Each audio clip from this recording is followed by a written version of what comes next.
California is under a state of emergency with multiple wildfires burning at both ends of the state, threatening thousands of homes, including those of LeBron James and Arnold Schwarzenegger in Los Angeles. And all of this comes as more than 2 million customers have been dealing with power outages throughout the weekend, and possibly more again tomorrow. Stephanie Sy has more from our NewsHour West Bureau. That's right, Judy. We spent some time talking to people in Northern California over the weekend. But first, I want to bring in Jacob Margolis, who has been covering a new fire that broke out this morning in Los Angeles. Jacob is a reporter for KPCC. Jacob, thanks for your time. So 2 things stick out to me about this current fire in L.A. It's close to a major freeway and it's close to populated neighborhoods. How dangerous is this fire right now? Very dangerous. I mean, it kicked off at about 1:30 this morning, and some residents had absolutely no notice. They had to flee right away. And it's basically tearing its way through a mountainous area that is hard. It's a kind of a hard area to firefight in, but it's also, this fire is driven by really, really, really heavy winds, really strong winds that are coming over the mountains kind of across the valley from this one area. And they're just slamming into that fire and pushing it along. And there was a concern that it would burn all the way to the ocean. And there are neighborhoods tucked into these hills. You know, the more we've built into the wildlands, the more lives, so I would say buildings and lives could possibly be impacted by fires like this. Fires are not uncommon in this area, but the more building that we've done, you know, we've become more aware. Any idea how this fire started, Jacob? LA Mayor Eric Garcetti said that they're looking into it at this point. Usually it can take some time before we actually know, but you know, we're going to have to wait and see. And there were 10,000 evacuations in the area, so this was a pretty populated area. Yeah, there's a lot of places, kind of like homes tucked into these mountains. There are also a lot of very narrow roads to get out, and so they had traffic issues as well up there.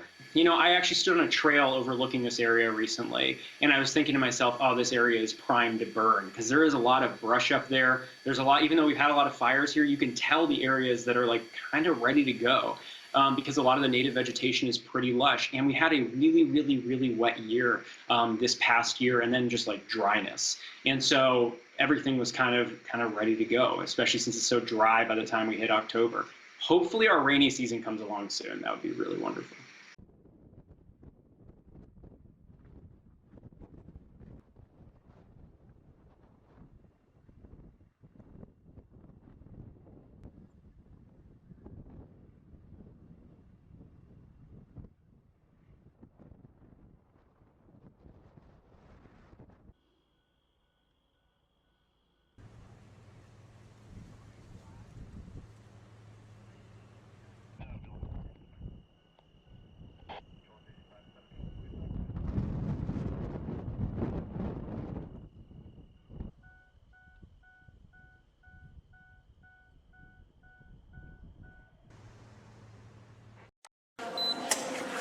When Elias Brotberger goes to work, he doesn't need ID, and he doesn't need money. In fact, much of what he needs to get through the day is hidden right there, just below the surface, in his hand. You like to touch it? Yeah. Yeah?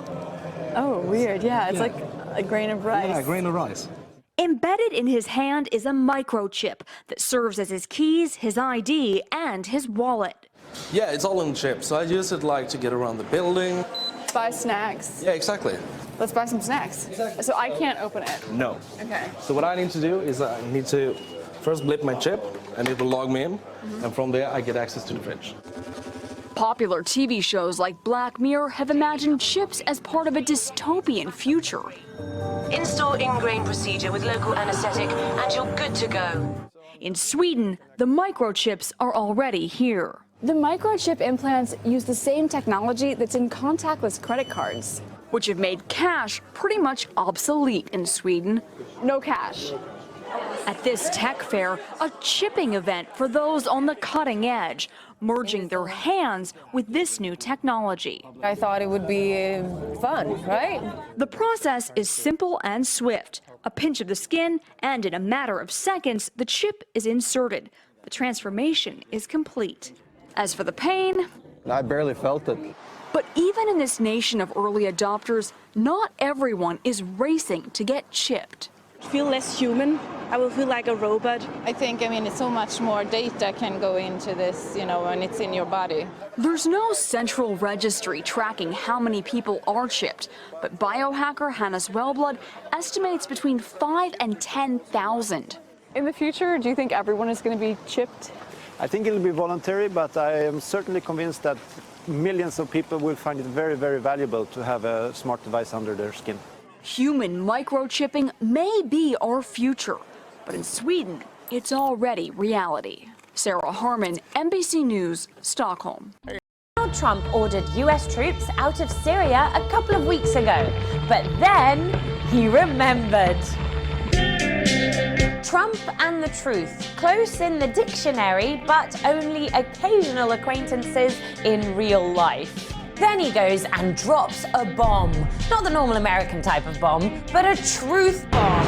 And now US troops have slammed on the brakes and they could be staying in Syria after all. Not to help their valued Kurdish allies, but because... We're keeping the oil, remember that, I've always said that. Keep the oil.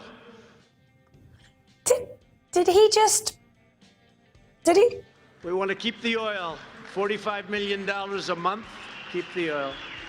Well, there it is. He said it. Trump may be the most honest president in history. I mean, we all know that America only cares about the Middle East because of the black stuff, but hadn't we all grown comfortable with the status quo? I mean, everyone accuses America of being a militaristic, oil-hungry imperialist. Washington denies all that, says it's only interested in human rights and democracy, blah, blah, blah, takes the oil anyway, and everyone goes home happy.